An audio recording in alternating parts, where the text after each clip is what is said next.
What's going on, everybody out there? This is Popular Stranger, and we are back at you again today with another Madden 23 Ultimate Team video. In today's video, we're going to be adding a free card to the squad, which I think can turn into an endgame player on our No Money Spent team, and we make some upgrades to the defensive line. Now, if you guys enjoyed this video, if you like it, if it helps you out, make sure you go ahead and click that thumbs up button. Shows a lot of support on the channel, helps the videos get noticed. Also, if you're brand new here, you were searching around YouTube for Mutt 23 content, whether it's how to make coins, how to get free players, how to build your ultimate team, you found the right channel for everything. Stay a while, click that subscribe button, turn that notification bell on as well so you guys are alerted when we drop additional videos. Let's get right on into it. So we broke another upload streak, but we're back on the No Money Spent squad, and we got some big upgrades to make to the team. So I played through some solo challenges today, specifically the Team Affinity solos, and we have earned a free 95 overall BND Conference Hero Fantasy Pack. And I think the card that we take out of this pack can turn into an endgame card at his position, meaning we won't have to replace him for the rest of the Mutt year. We got some other random packs to open up here as well. Let's start with the daily coin pack. We've hit 25k on this twice in like the last 2 weeks. We hit 15k one time, only 2k this time, so we catch an L there. Now we're sitting at 667,000 coins. If you recall, at the end of last episode, we were in the 700,000 range, so we actually did spend some coins today on one player upgrade, and it didn't cost us too much to bump up in overall.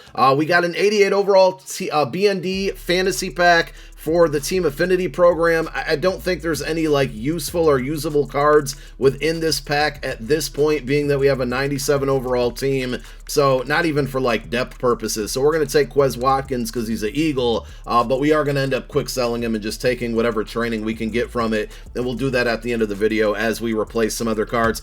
We got a touchdown pack from the competitive pass. We'll show you the new competitive pass in a moment here because we got a new 96 overall exclusive player to grind for, and that pass just went live like within the last half hour. It was down pretty much all morning, but EA finally got it fixed. All right, we got a 91 overall in a free pack, a free touchdown pack in 87 and 85, 83. Not too bad, honestly, there. We should turn that into some nice training. I don't think I'm going to end up selling any of these things for coins, but that's going to give us a nice chunk of training at the end of the video. And here we go, the final pack that we're going to open up before we show you the moves that we made and do some other things. There are, I believe, 8 total players within this pack, and it comes from the Team Affinity solo challenges.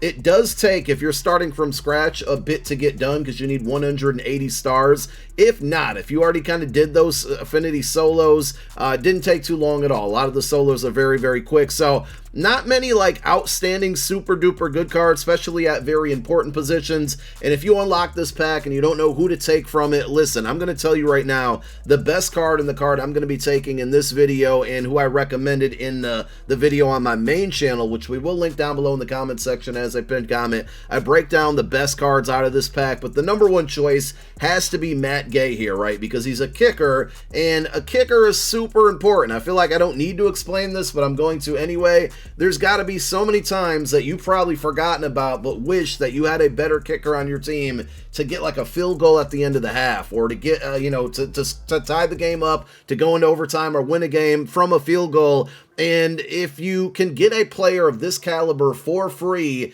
and the abilities, I think, are what really makes this card, you got to go for it. You got to take it. So 96 kick power. Obviously, we're going to have 99 kick power cards in the game at some point. I'm sure Justin Tucker will be one of them. But 96 kick power can make a lot of kicks. A lot of kicks that you could, win games off of potentially. And I think the best thing about this card is if you go over to the upgrade path and take a look, you have 2 ability points that you're able to use on special teams.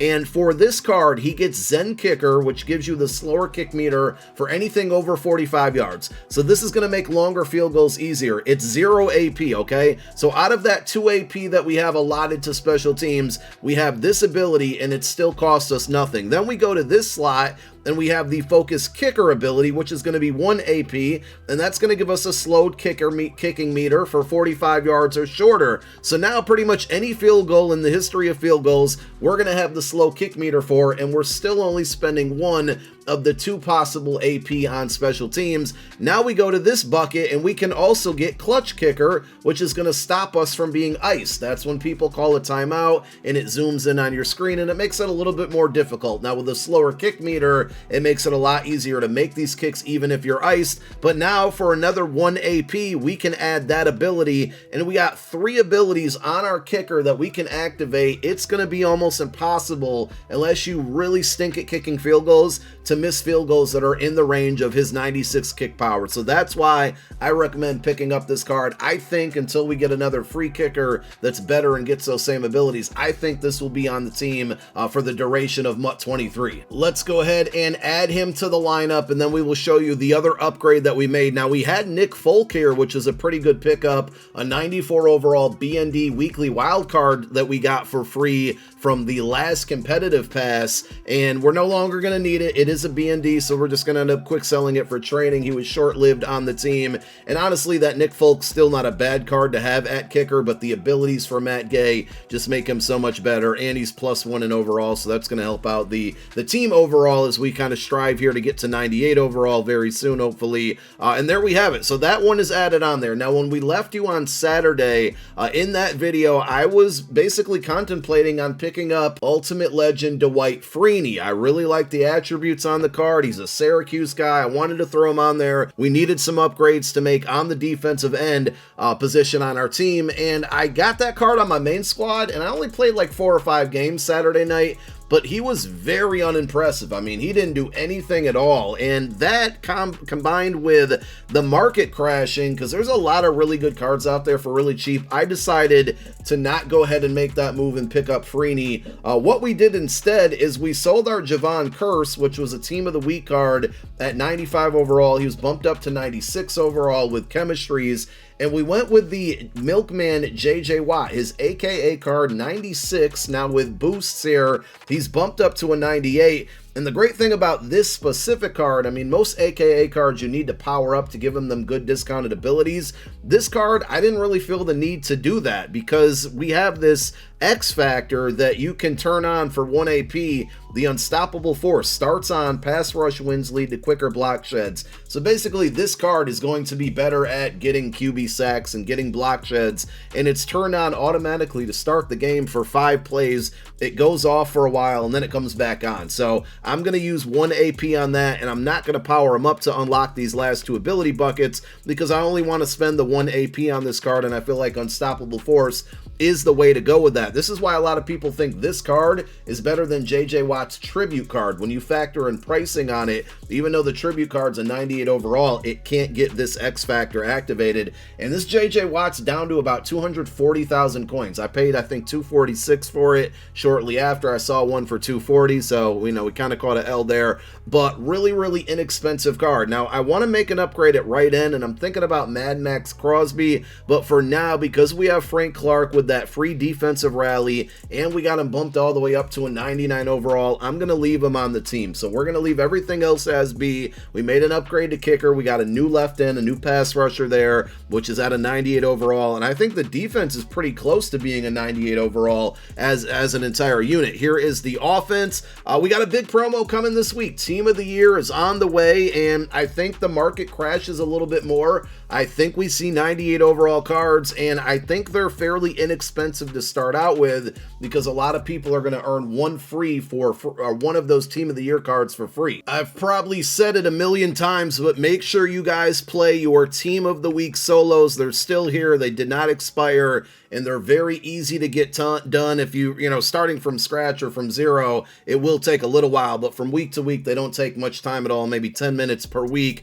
And if you complete all of the solos, max out all of these stars on them, you're going to get a bunch of free content. But the most important part of all of this is beating that third solo, because each week, as you can see, you get a Team of the Year collectible. And on Thursday, when this promo comes out, you'll be able to trade those in for a free likely fantasy pack where you don't necessarily get to pick the one that you want, but you'll get 3 random options, 1 offense, 1 defense, and 1 specialist, and you'll get to pick one of those as BND. Hopefully they add in more solos that allow you to get a second one for free. Typically, that's how it's worked from year to year. But Team of the Year is going to provide a lot of big upgrades for a lot of your teams, so it's not a bad idea right now. If you didn't make any purchases this weekend and now just hold on, don't spend anything and wait for those cards, because like I said, likely going to be 98 overalls, definitely going to be some of the best, if not the best cards in the game, and I'm really looking forward to it. So, I mean, that's really on the agenda for now, is stack coins, and we're going to start working on this competitive pass. I know a lot of people aren't very excited about this featured reward. I don't think it's terrible. It's not the greatest card in the world, but it's also not terrible. So if we scroll through, I'm a little confused on this one, but also not at the same time. The level 11 CP reward is going to be a 94 overall BND weekly wildcard fantasy pack. This was the same thing that we saw in the last competitive pass, but it was for weeks 1 and weeks 2. So I'm guessing this pack is going to be week 3 and week 4. Once I unlock it, we can confirm what exactly is in here. I will drop a video on my main channel going over the best card to take out of this pack, and we'll see which ones are in there and kind of decide from there. But we're going to start working on this competitive pass, obviously, for that pack. And then also we have the level 22 reward, 200 CP, 96 overall exclusive Tony Saragusa. Like I said, not a terrible card. Would it be much better as a 97 overall? Absolutely. Would he be better with more speed? Absolutely. But I think he's going to be a great run stopper, and he gets really good discounted and free ability. So we'll throw him on the squad. We'll find a home for him. It is going to be a little bit tough because we got Javon Hargrave, which was a make right card. So that's BND. It's not really going anywhere. We'll have the Saragusa, and of course we have Sam Adams as our team captain, which has been one of my favorite cards in the game over the last week since we upgraded him to the 97 overall. So again, the game plan right here for me and probably for you is work on the competitive pass. It's not a bad idea because season 4 is coming Thursday, to purposely not unlock like the 30 CP level where you get 25,000 season XP. So if you want to do whatever you need to do to get to like 29 CP and then wait until Thursday so you can take advantage of basically getting an XP boost on the season 4 field pass versus the season 3 field pass, which is out right now, you certainly can do that. But I'm going to be working on the comp pass this week and just stacking our coins, saving our coins, and getting ready for Team of the Year to make some big upgrades, hopefully. Thank you guys for tuning in to another video. My name is Popular Stranger. I'm out. Peace.